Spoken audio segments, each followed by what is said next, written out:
विद्यार्थियों, मैं doctor Mamta Pandey, assistant professor political science. पर मुझे बताते हुए बहुत हर्ष हो रहा है कि अब हमारे कॉलेज का नाम गवर्नमेंट कॉलेज जयसिंहनगर की जगह अब है पंडित अटल बिहारी वाजपेयी शासकीय महाविद्यालय जयसिंहनगर। और आज इसलिए भी ये बताना बड़ा संयोग है, ये सुखद संयोग है कि आज अटल बिहारी वाजपेयी जी का जन्मदिन भी है और 25 दिसंबर सुशासन दिवस के रूप में मनाया जाता है। तो आज इस वीडियो की शुरुआत सुशासन दिवस से करते हैं। जैसा कि आप जानते हैं कि अटल बिहारी वाजपेयी को भारतीय राजनीति का भीष्म पितामह, आजाद शत्रु और भीष्म पितामह तो इसलिए कहा जाता है कि जिन्होंने 9 बार तो लोकसभा में अपना प्रतिनिधित्व किया, 2 बार राज्यसभा में किया। अब इसी से अंदाज लगा लीजिए कि इन्होंने अपना अधिकांश वक्त तो संसद में ही गुजार दिया और उत्कृष्ट सांसद के पुरस्कार से भी नवाजे गए, 2 बार लगातार प्रधानमंत्री रहे। अटल बिहारी वाजपेयी जी बहुत एक लोकप्रिय नेता तो थे ही, उनके जो जन्मदिन को सुशासन दिवस के रूप में उनके 90वें जन्मदिन पर उन्हें यह सम्मान दिया गया कि माननीय प्रधानमंत्री जी द्वारा प्रणब मुखर्जी जो उस समय तत्कालीन राष्ट्रपति जी थे, उन्होंने सिफारिश की कि 25 दिसंबर 2014 से अब यह सुशासन दिवस के रूप में मनाया जाए। और बच्चों, आपको यह भी बताऊंगी कि आज पंडित मदन मोहन मालवीय जी का भी जन्म दिवस है, जिन्हें कि महामना कहा जाता है। महामना उनके अलावा किसी अन्य व्यक्ति को कभी नहीं कहा गया। भारत का जो राष्ट्रीय वाक्य है सत्यमेव जयते, यह उन्हीं का दिया हुआ है। चलिए अब हम सुशासन दिवस पर बात करते हैं कि ये जो सुशासन दिवस है इसे हम कहते हैं गुड गवर्नेंस।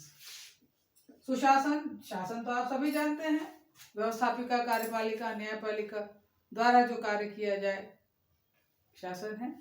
तो शासन में जो सु उपसर्ग लगा है उसका मतलब है शुभ, अच्छा और मंगलकारी।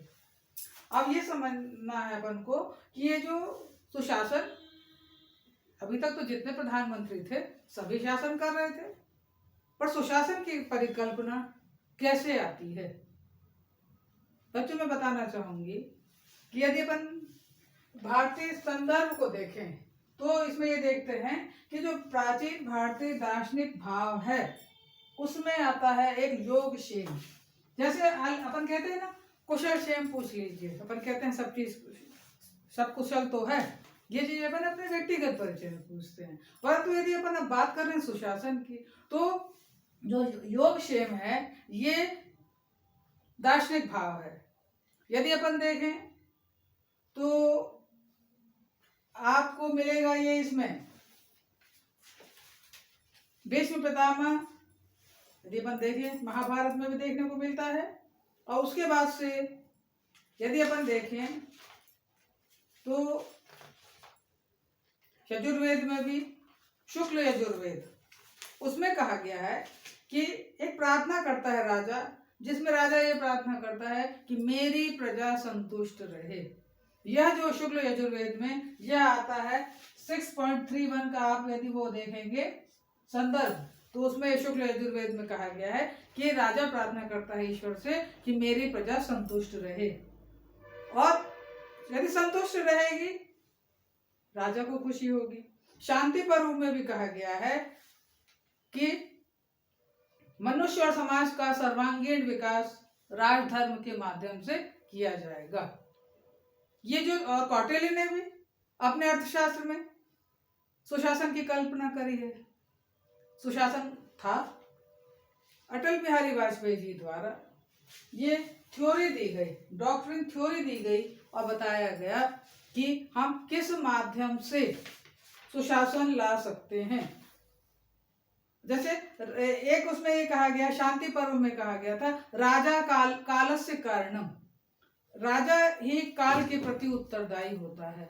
तो जब वो काल के प्रति उत्तरदायी होता है तो सुख के लिए भी उत्तरदायी होगा। तो राजा को जनता के कल्याण के लिए सुख पूर्वक कार्य करने का प्रयास करना चाहिए, यही सुशासन है। अब सुशासन का अर्थ क्या है, उसका उद्देश्य क्या होगा? तो उद्देश्य यह है राष्ट्र के भविष्य को आकार देना। राष्ट्र के भविष्य को आकार देने के लिए जो सुशासन की कल्पना करी गई, और उसका उद्देश्य ये था गतिशील समाज का निर्माण करना, नागरिकों की भागीदारी और संसाधनों का इष्टतम प्रयोग। अपन ने अटल बिहारी वाजपेयी जी के कार्यकाल में देखा, जो भी योजनाएं बनी और आज भी जो बन रही हैं, क्योंकि अटल बिहारी वाजपेयी जी आरएसएस से जुड़े हुए थे। पंडित दीनदयाल उपाध्याय के विचार, श्यामा प्रसाद मुखर्जी के विचार, क्योंकि उन्हीं को वो अपना आदर्श मानते थे। उन्हीं आदर्शों को लेते हुए उन्होंने अपने कार्य में उन नीतियों को लाने का प्रयास किया ताकि हम क्रियान्वयन कर सकें। और जब शासन की नीतियां बनती हैं और उसी आधार पर क्रियान्वित होती हैं तो सुशासन के लक्ष्य को प्राप्त करने में हमें आसानी होती है। अब बच्चों मैं ये बताना चाहूंगी कि यदि अपन सुशासन को देखें कि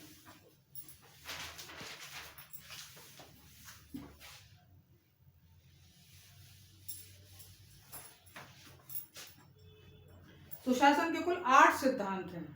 जैसा मैंने इधर बताया उद्देश्य में, तो पहला है इसमें भागीदारी। भागीदारी किसकी होगी? स्वाभाविक है, शासन करने वालों की और जनता की भागीदारी होगी। और उसके बाद है कानून का शासन होगा, ठीक है। फिर अपन ने देखा भागीदारी और समावेशिता। देखिए एक बात अपन अब इस समय वर्तमान संबंध में अपन देखते हैं, समावेशी भारत की जो अपन बात करते हैं वो इसलिए करते हैं ताकि सबको साथ लेकर के, सबका साथ सबका विकास। तो देखिए आज अपन अटल बिहारी वाजपेयी की डॉक्ट्रिन थ्योरी पर बात कर रहे हैं। वो दिन दूर नहीं कि हमें आगे चल के माननीय प्रधानमंत्री जो हैं जो नरेंद्र मोदी जी हैं, उनकी भी हमें डॉक्ट्रिन थ्योरी हम विद्यार्थियों को अध्ययन के लिए और पाठ्यक्रम में आएंगी, क्योंकि वही एक तरीका है जो सुशासन को लेते हुए आज आगे बढ़ाया जा रहा है। अब जैसे इसमें देखा है प्रभावशीलता और दक्षता, उत्तरदायित्व। ये जो जवाबदेही वाली बात आ रही है, जवाबदेही किसकी, किसके प्रति? स्वाभाविक है जो जनता के चुने हुए प्रतिनिधि हैं, जब संसद में बैठते हैं, नीतियां बनती हैं, तो वो उनकी जवाबदेही जनता पर बनती है। और जनता भी चाहे तो अपने मैं अक्सर आपको पढ़ाते समय ये कहती हूँ, जैसे कि उस समय जब अपन सामाजिक अनुबंध का सिद्धांत पढ़ते हैं तो उस समय की जनता और शासन में ये अनुबंध हुआ था कि आप मुझे ऐसा शासन दीजिए। और आज हम क्या करते हैं, उस समय उसी तरह लोकतंत्र आया और आज हम देखते हैं कि जो दल है अब उनके घोषणा पत्र रहते हैं, उन घोषणा पत्रों से यदि हम सहमत हैं उन्हें हम सरकार बनाने का मौका देते हैं। देखिए वर्तमान सरकार का घोषणा पत्र हिंदू राष्ट्रवाद का तो सवाल ही है, और दूसरा राम जन्मभूमि विवाद, राम जन्म मंदिर 22 जनवरी को हम पूरा विश्व देखेगा कि उस परिकल्पना को हम कैसे साकार करते हैं। तो ये जो सुशासन है राजनीतिक दल विशेष की घोषणा पत्र पर भी आधारित होता है, और उस आधार पर हम उत्तरदायित्व, अपनी जवाबदेही हम अपने करते हैं। अब बात आती है पारदर्शिता की। पारदर्शिता यदि है तो सूचना का अधिकार जो अधिनियम बना था वह इसी आधार पर बना था कि हम उसको देख सकें, ताकि हम कह सकें कि हमने हमारे प्रशासन में पारदर्शिता है। अंतर्राष्ट्रीय संबंध में देखें तो 1998 में जब परमाणु परीक्षणों की बात आ रही थी तो अटल बिहारी वाजपेयी जी द्वारा कहा गया था पहले उपयोग नहीं, हमको परमाणु नीति का जो फॉलो करना है, मार्गदर्शन करना है, पहले उपयोग नहीं। अटल बिहारी वाजपेयी जी का एक बड़ा फेमस कोटेशन कहते हैं, उन्होंने एक बार संसद में कहा था कि हम अपने दोस्त बदल सकते हैं लेकिन पड़ोसी नहीं। ये उनका बड़ा फेमस कोटेशन था। और अटल जी ने एक बार कहा था कि भारत में भारी जनभावना यह थी कि पाकिस्तान के साथ तब तक कोई सार्थक बातचीत नहीं की जा सकती जब तक कि वह अपनी विदेश नीति के साधन के रूप में आतंकवाद का उपयोग बंद नहीं कर देता। उस समय मुशर्रफ जी को खाली हाथ वापस भेजा गया था। और कश्मीर की जटिल समस्या को हल करने में ये भी एक बड़ा फेमस कोटेशन है वाजपेयी सिद्धांत में, ये जो अपन डॉक्ट्रिन पढ़ रहे हैं उनकी डॉक्ट्रिन थ्योरी, कि इंसानियत, जमहूरियत और कश्मीरियत, मानवता, शांति और कश्मीर लोगों की जो पवित्रता है कश्मीरी लोगों की, उसके सिद्धांत को उन्होंने प्रतिपादित किया। और उन्होंने क्या भारत की एकता, पूरे विश्व की एकता को साकार करने का प्रयास किया। और जितनी भी अपन योजनाएं देखें, मान लीजिए ये अपन देखते हैं सुशासन के अंतर्गत लोगों की इस तरह सेवा करना जिससे उनकी सभी अपेक्षाएं संवैधानिक ढांचे के अंतर्गत पूरी होनी चाहिए, सरकारी नीतियों को प्रभावी ढंग से लागू करना। और उनका ये कारण इसलिए भी था अटल जी का कि भावी पीढ़ियों की, जैसे मैंने कहा, राष्ट्र को आकार, भविष्य को आकार देना, तो भावी पीढ़ियों के लिए प्रेरणा बनना। अटल बिहारी वाजपेयी जी की भावी पीढ़ियां जो अपन देख रहे हैं, माननीय प्रधानमंत्री जी सामने हैं, तो इसी तरह जो उन्होंने दीनदयाल उपाध्याय, श्यामा प्रसाद मुखर्जी को मॉडल बनाया, वो प्रधानमंत्री बने, उनके प्रधानमंत्रित्व मॉडल को माननीय लोगों ने अपनाया और भावी पीढ़ियां उसी सुशासन को आगे बढ़ाते हुए चली रही हैं। जैसे आप अभी अटल बिहारी वाजपेयी जी के समय का देखिए, किसान क्रेडिट कार्ड, प्रधानमंत्री ग्राम सड़क योजना, नदियों को जोड़ना, अभी जो केन बेतवा नदी परियोजना है उसी के आधार पर है, राष्ट्रीय ग्राम स्वास्थ्य कार्यक्रम, सर्व शिक्षा अभियान, सूचना का अधिकार जैसे मैंने आपको बताया जो 2005 में हुआ, नीति आयोग की स्थापना। नीति आयोग की स्थापना भी सुशासन का, गुड गवर्नेंस का एक अपना अनूठा उदाहरण है। और मेक इन इंडिया ये भी, और गुड गवर्नेंस जैसे एक स्मार्ट, SMART,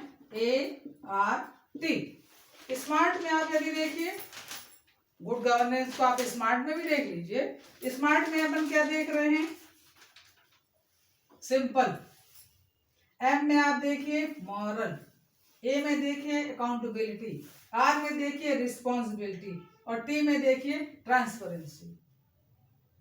यही सब चीजें अभी जो मैंने बताया उन पर आ जाता है। तो ये जो स्मार्ट गवर्नमेंट कह लीजिए, गुड गवर्नेंस कह लीजिए, सुशासन कह लीजिए, यह सब जो परिकल्पना हुई उसे साकार करने का प्रयास वही व्यक्ति कर सकता है जो एक उत्कृष्ट सांसद हो, जिसने अपने जीवन का अधिकांश समय तो संसद में गुजारा हो, और जो डाउन टू अर्थ हो, वही व्यक्ति भारत में इस तरह का विकास कर सकता है। चलिए विद्यार्थियों, शासकीय महाविद्यालय जयसिंहनगर के स्थान पर अब मैं आपको सूचित करना चाहूंगी कि आप अपन लिखेंगे पंडित अटल बिहारी वाजपेयी गवर्नमेंट कॉलेज जयसिंहनगर के विद्यार्थी।